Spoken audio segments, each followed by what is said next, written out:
12월 나주연합 시찰연합 재직회 때에 설교를 하셨던 그 목사님께서 이 부목사 시절을 이야기한 걸 들었었습니다. 일산 신도시에서 부목사로 있을 때 그 담임 목사님도 이제 저도 신학교 때 이 헬라어 원어를 공부했었던 적이 있고, 처음 서울에 개척했을 때 우리가 찬양하러도 한번 갔었던 적이 있는데, 나중에 일산으로 가갖고 아주 크게 부흥을 시켰었는데, 이제 거기에서 부목사 시절에 열심히 활동해서 모든 것에 목사님, 담임 목사님 마음에 싹 들게 이렇게 잘하는데, 이제 부목사님들이 돌아가면서 예배, 주일 예배 사회를 보는데 꼭 지적당하는 것이 있는데, 그분은 음치여가지고 이 찬양인도 음이 안 맞아 버리니까 예배 끝나자마자 회의할 때마다 지적을 당했다는 거예요. 그래서 이 악보대로 불러야 되는데 악보대로 안 부른다고. 사모님은 또 음악 피아노 전공자예요. 근데 이제 목사님은 계속 이렇게 틀리게 하니까 지적을 하도 당하니까 내가 과연 이 목회길을 가야 되나 말아야 되나 그 고민을 한동안 했었노라고 이야기하는 걸 들었는데, 지금은 열심히 노력해서 이제 정확하게 음을 맞추는 이 일은 할 수 있다. 이렇게 물어보면서 사모님 나 찬양 한 몇 점 정도 줄 수 있냐고 물어보면 90점은 줄 수 있다고. 그래서 이제 제가 뭐 말만 할 때가 되면 90점은 돼 하고 이제 농담도 하곤 했었는데, 이렇게 노력을 하니까 실력이 올라가지더라는 거예요. 이렇게 누군가에게는 전혀 고민이 되지 않는, 저에게는 그 부분은 전혀 고민이 되지 않고 누군가의 부러움이 될 만한데, 또 그분들에게 있는 장점은 또 내게 없는 것이 있어가지고 나는 과연 끝까지 이 목회길을 갈 수 있는가. 전에는 막 큰 교회 목회하시는 분들이 부러웠는데, 나이가 이제 들어가니까 은퇴할 때까지 목회를 잘 마치고 은퇴하신 분들이 요즘은 부럽다, 이런 생각이 들 만큼 이제 늘 내가 하는 일이나 단점 때문에 막 이렇게 고민이 되는 경우들도 상당히 있습니다. 그래서 이제 요즘은 이 분당 우리 교회 목사님 설교 지금 에베소서 강해를 쭉 매일 밤에 듣고 있는데, 그분은 나 믿지 말라고, 나 아무것도 아니라고 계속 이야기를 하는데, 10,000명 넘은 교회 목사님이 그렇게 말하면 얼마나 겸손해 보이는지 몰라. 우리같이 적은 교회에서 그렇게 말하면 진짜 무능한 것이 마저 불어요. 목사님 그렇게 부족하고 무능하고. 누군가에게는 똑같은 말을 해도 저분은 겸손하단 말을 듣고, 또 누군가에게는 맞아 능력 없어 이런 말을 들을 수밖에 없을 만큼 이렇게 우리들은 다 이렇게 단점들이 있는, 연약한 부분이 있는 우리들입니다. 에레미야 1장에 보면 하나님께서 에레미야를 선지자로 부르면서 모태 짓기 전에 성별했다고 말하고 있습니다. 에레미야는 아이라 말할 줄 모른다고, 그 일할 만한 자격이 없다고 말하는데, 하나님이 모태 짓기 전부터 성별했는데 너 자격 없어서 안 되겠다 하고 이제 다른 사람 찾아보지, 이러실 분은 결코 아닙니다. 또 사도 바울은 에베소서에서 이제 자신을 창세전부터 우리 믿음의 사람들을 택했노라고 말씀하고 있습니다. 하나님이 우리의 약점을 몰라서, 부족함을 몰라서 잘할 줄 기대하고서 우리를 선택한 것 아니고, 우리의 연약함 다 아시면서도 하나님은 선택하시고 자기 백성 삼아 주셨습니다. 그러므로 하나님께서 인정해 주셨음에도 불구하고 연약한 점이 있을 때는 그 연약한 점을 보이는 부분, 이 볼 수 있는 눈을 가진 자가 돕는 자, 협력자가 되어지면 훨씬 더 하나님의 일을 효과적으로 할 수 있는 이런 환경이 만들어지게 될 것입니다. 이렇게 연약할수록 나의 부족함을 인정하고 하나님께 도움을 구하다 보니까 연약한 것 때문에 그 일을 못하는 경우는 본인이 포기하지 않는 한은 그런 일은 거의 없이 하나님께서 감당할 힘을 주시는데, 오히려 잘하는 것, 장점 때문에 오히려 버림받는 경우들이 더 많기도 합니다. 다윗이 실패하고 실수했을 때는 쫓겨다닐 때, 또 죽이겠다고 쫓아다니는 그런 상황에서 이제 버림받은 것이 아니었습니다. 그는 어느 정도 전쟁에 승리하고 나라가 안정되고 여유를 찾았을 때에 하나님을 향한 그 뜨겁게 사모하는 마음이 잠깐 약해질 그 틈에 마귀는 그 틈을 이용해서 넘어뜨리고 있는 것을 보게 됩니다. 우리는 그래서 우리에게 있는 장점 때문에 교만했다가는 넘어질 수 있고 버림받을 수 있다는 것을 알고 늘 겸손해지는 자가 되어야 할 것입니다. 오늘 1절 말씀에 보면 예레미야는 시대 뜰에 갇혀 있다. 이 시대가 주로 이제 이 감옥 역할을 하는 경우가 많이 있었기 때문에 이렇게 갇혀 있는데 여호와의 말씀이 그에게로 두 번째 임했다. 갇혀 있을 때 그 전에도 말씀을 주셨다는 말이고, 또 지금은 두 번째로 말씀을 주셨다고 하는 말인데, 이 갇혀 있게 되면 이제 이 본인은 변명할 거리가 분명히 있습니다. 갇혀 있는 사람들 치고 나는 여기 올 사람입니다, 이렇게 말할 사람은 드물 것이고, 대부분은 변호하고 변명하고, 또 누군가는 힘 있다고 해서 더 큰 잘못을 해도 넘어가고, 또 어떤 사람들은 조금 잘못한 걸 다 파헤치고 이러면서 불평하게 될 것입니다. 그런데 갇혀 있게 되면 누군가는 또 비난에 동참하는 사람들이 생겨나게 됩니다. 하나님 말씀을 제대로 전한다면, 하나님이 그와 함께 한다면 저렇게 갇혀 있을 수 있는가, 비웃는 자들이 생겨납니다. 바울을 향해서도 비웃는 자들이 있었고, 그래서 투기심으로 열심히 복음 전하는 자가 있었고, 바울 대신하자 하면서 열심 내는 사람도 있었고, 빌립보 교회 안에서 이렇게 파가 갈려질 만큼의 반응이 나왔는데, 바울은 누가 내 편인가 그것 보고 반응하지 아니하고, 이렇게 전하든 저렇게 전하든 증거된 것은 예수님이니 나는 기뻐한다고 고백할 만큼 차원이 다른, 수준이 다른 이런 고백을 하고 있습니다. 그래서 사람들은 비난거리가 있을 만큼 갇혀 있는 상황인데, 이렇게 수준 있는 고백을 한 자들은 하나님은 그곳에라도 찾아가서 말씀을 주시고 있습니다. 예레미야 당시에 갇혀있는 예레미야가 있는가 하면, 어떤 선지자들 중에서는 끊임없이 왕에게 이것이 하나님의 말씀입니다 하면서 전해주는 또 다른 선지자들도 있었을 것입니다. 그런데 오히려 그런 선지자들, 좋은 말, 또 잘 될 것이라, 평안할 것이라고 말한 이런 선지자들을 향해서는 하나님은 내가 그런 말 준 적이 없는데 하고 지적하고 있습니다. 사람들은 듣기 좋은데 하나님이 주시지 않는 말씀을 전했을 때에 하나님께서는 내가 보낸 자가 아닌데도 전하고, 또 그런 말을 전하는 선지자들을 따르고 있는 백성들을 보면서 탄식하는 모습을 보여주고 있습니다. 그런 사람들은 사회적으로는 출세해서 높은 지혜 있고 살기도 여유 있는 이런 자들이 선지자들 중에, 제사장들 중에도 참 많이 있었습니다.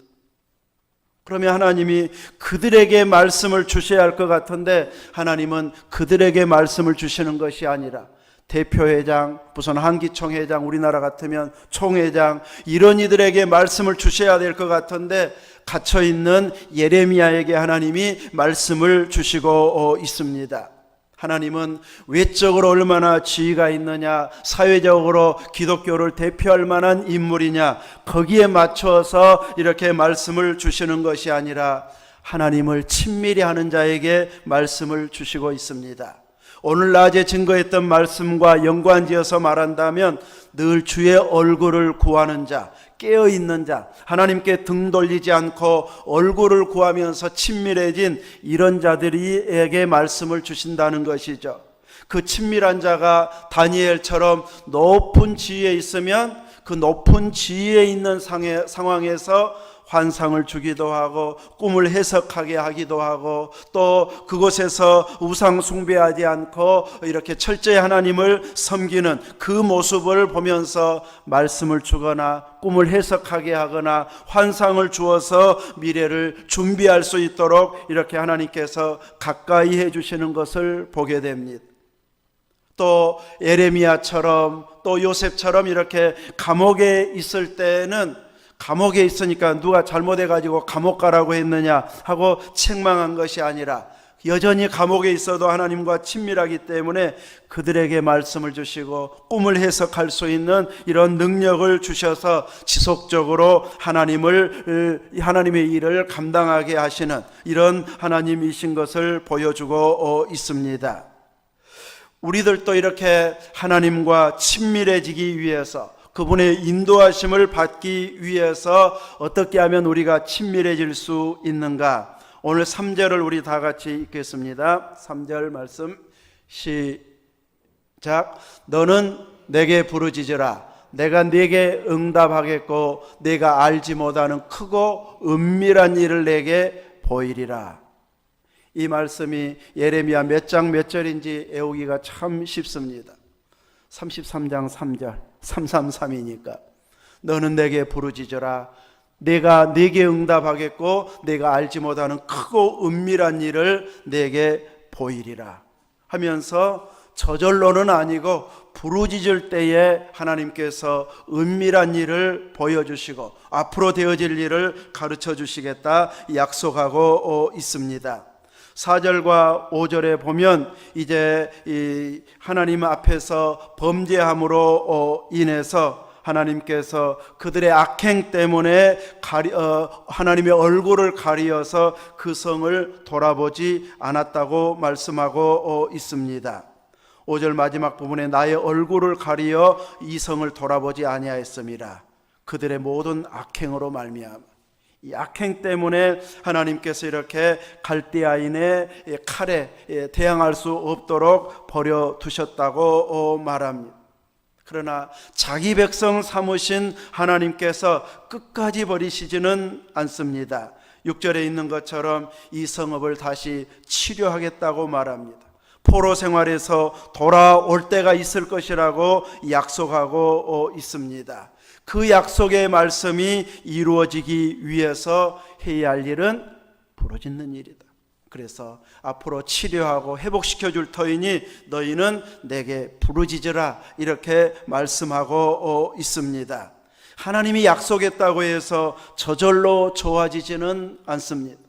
에스겔에도 회복을 약속하면서 그럼에도 불구하고 내게 구해야 할지니라 이렇게 말씀하고 있고 오늘 본문에도 부르짖으라고 말씀하고 있는 것을 보면 하나님은 약속했어도 저절로의 회복은 아니고 부르짖을 때에 그래도 다시 회복해 달라고 기도할 때에 은혜를 베풀어 주신다는 것을 말씀해 주고 있습니다. 회복은 결코 쉽지가 않습니다. 집으로 말하면 무너진 집을 다시 고치고 리모델링 하는 것인데 싹 밀어버리고 짓는 것보다 더 힘들 때가 많습니다. 고치다가 보면 계속 고쳐야 할 것들이 보여집니다. 이 건축 자재도 다 유행이 있기 때문에 이제 이 하나 고치고 나면 계속 안 어울리게 돼가지고 손대다 이제 집 짓는 값 나와버릴 때가 많이 있습니다. 이렇게 들어갈 줄 알았더라면 차라리 새로 지을 걸 이렇게 후회하는 부분들도 상당히 생겨나는 걸 보면 이렇게 리모델링이 결코 쉽지만은 않다는 것을 보여주게 됩니다. 수년 전에 막 집 고쳐주는 걸 TV에서 보여줄 때도 방 하나 고쳐주고 그것만 보여주잖아요. 전체적으로 보여주면 안 어울리니까 짐도 별로 안 넣어놓고 이제 새로 딱 고쳐가지고 제일 산뜻할 때 그때만 딱 보여줍니다. 그렇게 싹 고쳐놨어도 이제 한 달, 두 달, 1년, 2년 지나면 계속 이것저것 막 쌓아놓고 넣어야 할 일이 생기다 보면 이제 옛날과 또 비슷해지기는 하는데 TV에서 그런 거 이거 뭐 고쳤냐 할까봐 딱 고쳐진 그 상황만 보여주고 옛날 것하고 딱 비교해 가지고 이렇게 차별을 두면서 보여주고 있습니다.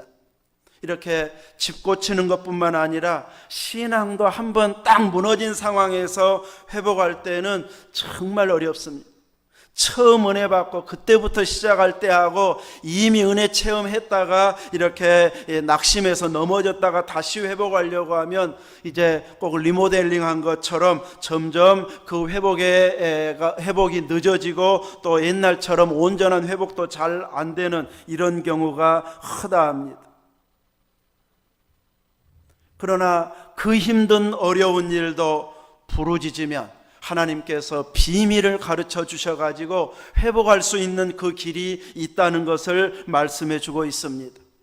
사람은 참 차별이 나가지고 제대로 됐나 안 됐나 이렇게 의심이 될 만큼인데 하나님은 그 비밀한 일을 알기 때문에 하나님이 주신 방법대로 나아가게 되면 바로 회복의 길, 이 하나님이 고쳐주시고 회복되게 하는 그 열이 열려질 것임을 말씀해 주고 있습니다. 하나님의 해결 방법은 예수 그리스도이셨습니다. 주님은 내가 길이요 진리요 생명이라고 말씀하심과 같이 우리 모든 문제의 해답은 예수님에게 있습니다. 예수님과 가까워지지 않고 예수님 안에 거하지 않으면서 문제가 해결되어진 것은 온전한 해답이 아닙니다. 잠시 해결된 것이고 참 해결은 아닙니다. 그러나 주님 안에 거하면서 주님 안에 진정한 은혜를 이렇게 체험하면서 나아가는 그 해결은 진정한 해결이 되어지도록 주님은 역사해 주십니다. 하나님께서는 이렇게 들어주시려고 고쳐주시려고 내게 부르짖으라고 말씀하고 있습니다. 우리가 길을 알고 있는데 기도 못한다고 물러서는 것은 바른 자세가 아닐 것입니다. 비록 우리가 약하고 제대로 감당할 수 없을 만큼 연약한다 할지라도 길을 알고 있으면 우리는 그 길을 놓쳐서는 안 될 것입니다. 그러므로 이제 우리는 이런저런 핑계댈 거리가 있어도 외적 조건이 있어도 기도 안 하는 쪽으로 이유를 대는 자가 아닌 하나님이 해결해 주시겠다고 하는 그 방법을 쫓아서 기도하면서 해결의 길로 나아가면 몇 점은 나올까요? 90점은 넘게 돼요. 그래서 방법을 동원해서 하나님은 90점 정도가 아닌 내가 생각한 것보다 훨씬 더 좋습니다. 훨씬 더 잘 나왔습니다. 이럴 정도로 멋지게 해결해 주십니다.